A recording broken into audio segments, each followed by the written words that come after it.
বাসের চাকায় থেঁতলে গেলেন মহিলা। ঘটনা বৃহস্পতিবার দুপুরের। মৃতার নাম নমিতা শীল, বয়স 63। বাড়ি বিলোনিয়ার সাতমোড়া এলাকায়। জানা গিয়েছে বাস থেকে নামতে গিয়েই ঘটে এই বিপত্তি। বাস থেকে নামছিলেন নমিতা দেবী। ঠিক তখনই বাস আচমকা ছেড়ে দেওয়ায় পিছনের চাকার ধাক্কায় পিষে যান তিনি। আবারও একবার আপনাদেরকে জানাই যে বাসের চাকায় থেঁতলে গেলেন এক মহিলা। ঘটনা বৃহস্পতিবার দুপুরের।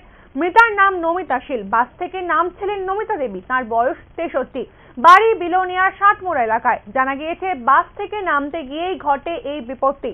বাস থেকে নামছিলেন নমিতা দেবী। ঠিক সেই সময়তেই বাস আচমকা ছেড়ে দেয়। তখনই বাসের পিছনের চাকায় পিষে যান তিনি।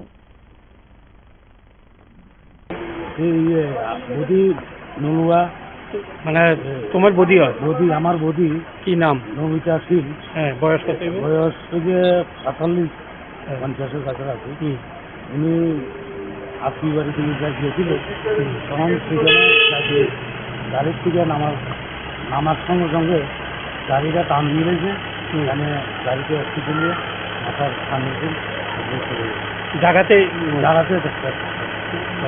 লগে কে আছিল? লগের হাজবেন্ড মানে দাদা ছিল। কি নাম? সুনীল শীল। এখন বডি কই? বডিটা হাসপাতালে আনা হয়েছে।